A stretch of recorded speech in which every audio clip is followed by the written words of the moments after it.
Glass is unlike any other medium. There's so many different ways of using glass to create art that there's always more to explore. So my mom and I started doing glass work in 2010, 2011-ish. I was diagnosed with cancer in 2008, and then 6 months later she was diagnosed. And while we were going through our recovery and our treatment process, we started doing glass art as kind of like a therapy for us, just to have something to do. So that's when we opened our business. We wanted to kind of give that back. So now we have free events for cancer patients and their families to come in and make stuff. Sitting down and working with glass for the first time, you have no idea what to expect. It's really like a totally new art form for a lot of people, and being able to just kind of take a seat back and let it come to you, and then it still even looks different, because when people leave their projects here, they're not fired and they come back and pick them up, and it's a finished piece of artwork that they've created, and they're just so amazed by it. Glass fusing is the process of taking cold glass, so sheet glass. It has to have a certain coefficient, which just refers to the molecules inside the glass. So once you were working with this glass, basically just cutting it up, making designs, and putting it into the kiln to melting it. So the fusing process is referring to the melting that's happening in the kiln.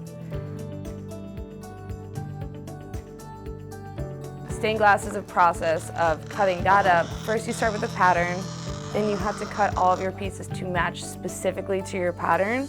Then you wrap each piece in it's called copper foil. It's a really thin piece of tape.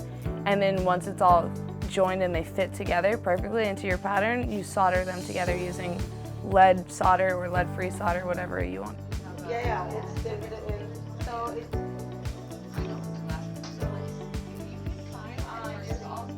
And then dichroic glass is working with a specific type of glass, fusible glass, that's covered in a really, really thin layer of metals, and that's how it gets its color. So when you're working with dichroic glass, you cut that up into the shape and size that you want, and again, you melt it, so you fuse dichroic glass. It's so rewarding for me as an instructor to be able to work with kids as young as 6 and watching them cut glass for the first time in their lives. Even I go with kids as young as 6, but anybody, people of all ages who've never worked with glass, and they break their first piece.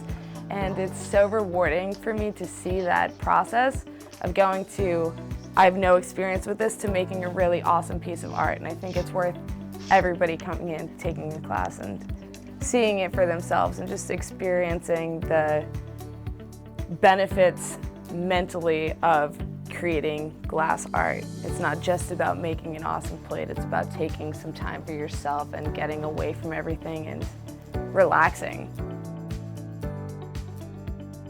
I think that if you get the chance, you guys should come in and experiment for yourself, experience glass art, and take the step, just kind of see what it's all about.